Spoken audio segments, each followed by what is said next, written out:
Hello students, my name is Nikhil Saini and welcome to our YouTube channel The Unfiltered Education. So in today's video lecture we are going to discuss about a very prominent personality, that is Mahatma Jyotiba Phule. आइए जानते हैं इनके बारे में कुछ basic details. Mahatma Jyotiba Phule का असली नाम था ज्योतिराव गोविंदराव फुले। इनका जन्म गोविंदराव फुले के यहाँ हुआ था। He was born in a low caste family of Pune. अब यहाँ पे एक चीज नोटिस करिएगा, मैंने लो कास्ट फैमिली को इन्वर्टेड कॉमास में लिखा है। इसके पीछे भी एक बहुत बड़ा रीजन है। यहाँ पे ये चीज मैं दर्शाना चाहता हूँ, बताना चाहता हूँ कि इस वर्ड में मेरा कोई भी बिलीफ नहीं, ये सिर्फ मैं यहाँ पे कोट कर रहा हूँ। इसी तरीके से जब भी आप कॉन्ट्रोवर्शियल वर्ड लिखें अपने आंसर राइटिंग में तो उसे इन्वर्टेड कॉमास में जरूर लिखें, जिससे एग्जामिनर ये समझ जाए कि आप उस वर्ड में कोई भी तरीके का बिलीफ नहीं रखते। जब हम बात करते हैं एजुकेशन की, तो ज्योतिबा फुले का एजुकेशन काफी कठिनाई में कंप्लीट हुआ। जब वो 9 महीने के थे तो उनकी माता चल बसी। उनका लालन पालन सुगना बाई करके एक दाई माँ थी, उन्होंने किया। 7-8 साल की उम्र में उन्हें स्कूल छोड़नी पड़ी आर्थिक तंगी की वजह से। तो शगुना बाई उनकी मदद करती पढ़ाई लिखाई में, क्योंकि उनका रुझान काफ़ी ज़्यादा था पढ़ाई लिखाई की तरफ। जैसे ही खेत खलियान का काम कंप्लीट कर लेते, घर का काम कंप्लीट कर लेते, वो आके पढ़ने लगते। मैं अपनी ऑफलाइन क्लासेस में अक्सर ये कहता हूँ कि जब आपको पढ़ाई लिखाई का घमंड होने लगे, क्योंकि हम अक्सर कॉम्पिटिटिव एग्जाम में बहुत सारी किताबें पढ़ते हैं, बहुत सारा ज्ञान बटोरते हैं, तो एक घमंड आना लाजमी है। बहुत बार हो जाता है ऐसा। तो जब आपको ऐसा महसूस होने लगे तो किसी बूढ़े बुजुर्ग के पास जाइए और उससे उसके लाइफ एक्सपीरियंसेस जानिए। अपने आप आपका घमंड टूट जाएगा। इसी को प्रैक्टिकली इंप्लीमेंट किया महात्मा ज्योतिबा फुले ने। वो अपने आस पड़ोस में बूढ़े बुजुर्गों के पास जाते, उनसे अलग अलग विषय पे चर्चा करते और उनके जो तर्कशील जवाब होते उससे बूढ़े बुजुर्ग काफी ज्यादा प्रभावित होते। इन्हीं सारी चीजों को देखते हुए आस पड़ोसी जो है गोविंदराव फुले के यहाँ गए और उनको समझाया कि आपको इस बच्चे का एजुकेशन कंप्लीट करवाना चाहिए। और एजुकेशन कंप्लीट करवाने के लिए उन्हें स्कॉटिश मिशन स्कूल में भेजा गया। He was well versed in English and Marathi, दोनों लैंग्वेज में काफी ज्यादा अच्छी पकड़ थी उनकी। जो दलित वर्ड हम आज के समय में पढ़ते हैं उसको भी कॉइन किसने किया था? ज्योतिबा फुले ने। अब आइए एक चीज समझते हैं कि किस प्रकार से ज्योतिराव फुले महात्मा ज्योतिबा फुले बने। तो 1848 का समय था। वो अपने एक मित्र के यहाँ गए शादी में। उनके मित्र अपर कास्ट के थे, तो उनके रिलेटिव्स ने काफी ज्यादा अपमान कर दिया ज्योतिबा फुले का। उस समय पे उन्होंने ये प्रण लिया कि मैं इस जातिवाद को जड़ से खत्म कर दूंगा। ये जो एक्सप्लॉयटेशन है अपर कास्ट का, इसको जड़ से खत्म कर दूंगा। मैं तो बहुत बार ये मानता हूं कि अच्छा हुआ उस दिन उनका अपमान हुआ। अगर वो अपमान नहीं हुआ होता तो ज्योतिराव फुले ही रह जाते। हमारे बीच में एक महात्मा नहीं आते, महात्मा ज्योतिबा फुले, जिसने हमारे देश का इतना ज्यादा उद्धार कर दिया। समय देखिए किस समय का है, 1848। अंधियारे में था हमारा भारत। सती प्रथा, child marriage, no widow marriage, women's के कोई राइट नहीं। उस समय पे ये एक टॉर्च लेके खड़े हुए, ये मिसाल बने इन सारी चीजों की। इन्होंने 1848 में ही गर्ल्स एजुकेशन के लिए और जो अनटचेबल्स थे उनके बच्चों के लिए एजुकेशन स्कूल चालू करी। अगर इस समय पे मैं सावित्रीबाई फुले का जिक्र ना करूं तो वो बहुत ही बड़ा इनजस्टिस होगा उनके लिए। कदम से कदम मिला के चली थी उनकी वाइफ उनके साथ। सावित्रीबाई फुले स्टार्टिंग में एजुकेटेड नहीं थी, बट ज्योतिबा फुले ने उन्हें एजुकेशन दिया, उन्हें इस लायक बनाया। तो जब ये स्कूल चालू की गई तो अपर कास्ट ने बहुत ज्यादा विरोध किया। एक समय ऐसा भी आ गया था कि उन्हें पढ़ाने जाने के लिए सावित्रीबाई फुले अपने बैग में एक और साड़ी रखती थी, क्योंकि जब वो रास्ते से जाती थी तो उन पर कूड़ा कचरा पत्थर बहुत सारी चीजें फेंकी जाती थी। तो वो जाती स्कूल में, अपनी साड़ी बदलती, उन्हें पढ़ाती और फिर घर पे आती। आप समझ सकते हैं कि कितना बड़ा योगदान रहा है आज के समय में उनका। ये जो आज हम इस तरीके की सोसाइटी देख पा रहे हैं, ये हम इसलिए देख पा रहे हैं क्योंकि ऐसे लोगों ने इतनी मेहनत की हमारे पीछे। उन्होंने 1851 में 2 और स्कूलें खोल दी। जैसे उनका विरोध ज्यादा होने लगा, उन्होंने 2 और स्कूल्स खोल दी। 1863 के अंदर उन्होंने अपर कास्ट विडो वुमन के लिए एक हाउस खोला, जिनका बहुत ज्यादा एक्सप्लॉयटेशन हो रहा था। उसके अलावा जो इन्फेंट्स थे, अनवांटेड इन्फेंट्स, बच्चे, जिसके अंदर स्पेशली जो हैं फीमेल इन्फेंट्स, उनके लिए भी एक उन्होंने घर खोला जिसके अंदर वो आके रह सकते थे। जब भी उन्हें ऐसा कोई बच्चा मिलता था उसे वो उस घर के अंदर ले आते थे। वो विडो रीमैरिज के काफी ज्यादा सपोर्टर थे। इन्हीं सारी चीजों को आगे ले जाते हुए उन्होंने एक समाज की स्थापना की, जिसका नाम उन्होंने दिया सत्य शोधक समाज। अब ये समाज क्या था? स्पेसिफिकली ये समाज जो डाउन ट्रोडन थे उनके अपलिफ्टमेंट के लिए था। इसके अंदर बहुत सारी चीजों पे फोकस किया गया। सबसे पहले ये अपोज करते थे आइडल वर्शिप को। ठीक है। उसके अलावा इनका मानना यह भी था कि भगवान के बीच में और उसके डिवोटी के बीच में किसी भी तरीके के बिचौलिए की जरूरत नहीं। मतलब हम डायरेक्टली हमारे भगवान की पूजा कर सकते हैं, किसी भी तरीके की प्रीस्ट की, पुजारी की जरूरत नहीं होनी चाहिए। तो उसका भी काफी ज्यादा उन्होंने विरोध किया। ये सारी चीजों को वो आगे ले जाते गए, उनके व्यूज को प्रोपोगेट करते गए।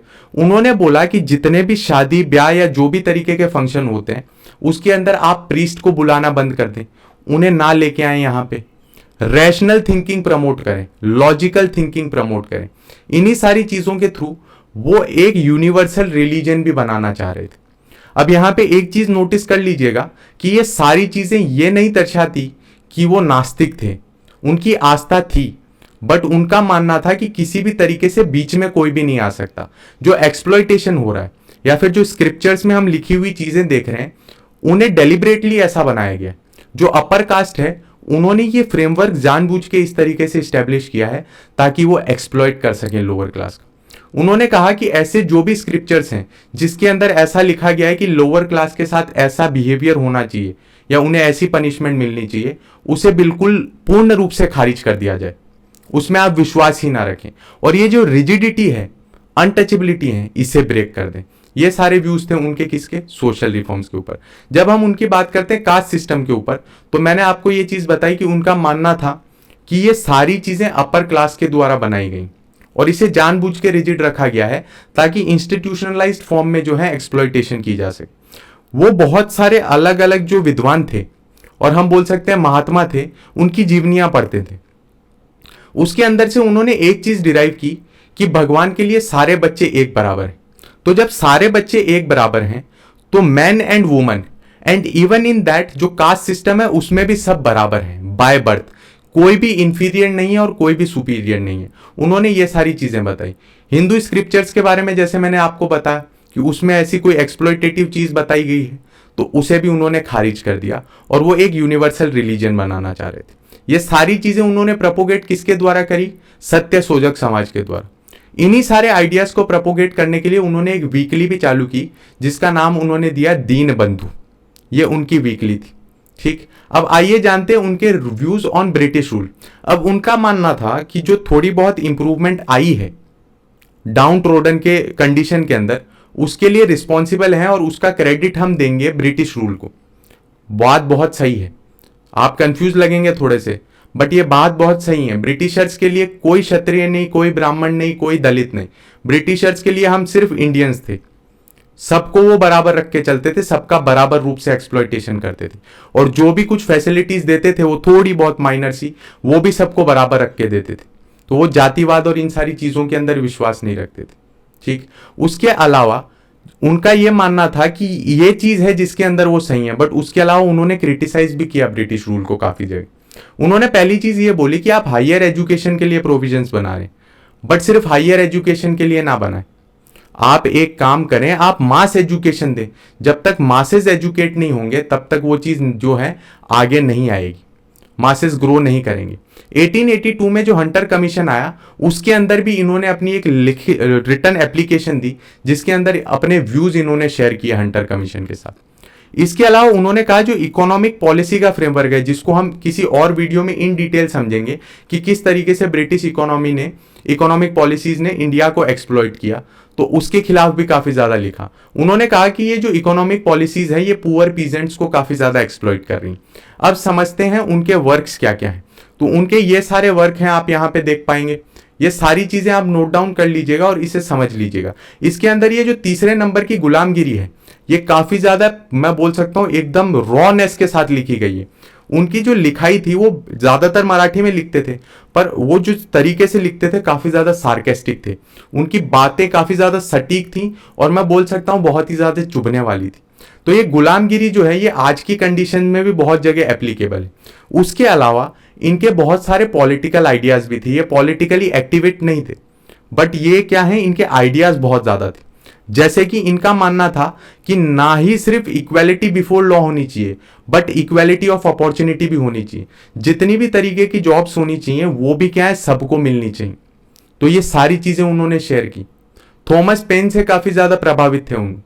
राइट्स ऑफ मैन जो थॉमस पेन ने लिखी उससे काफी ज्यादा प्रेरणा लेते थे और दूसरे जो देश हैं वहां की कंडीशन से भी काफी ज्यादा अपने आप को वाकिफ रखते थे। इनका मानना यह तक था कि जो इंडिया के अंदर कंडीशन है कास्ट सिस्टम की, वो तो जो वेस्टर्न रेसिज्म है उससे भी ज्यादा खराब है। तो आप समझ सकते हैं कि कितने ज्यादा ये जो है ज्ञान रखते थे सारी चीजों के बारे में। जब हम बात करते हैं ज्योतिबा फुले के, तो मैं ये तक कहूंगा कि ज्योतिबा फुले कॉन्स्टिट्यूएंट असेंबली में भी थे डॉक्टर भीमराव अंबेडकर के प्रेरणा स्रोत बन के।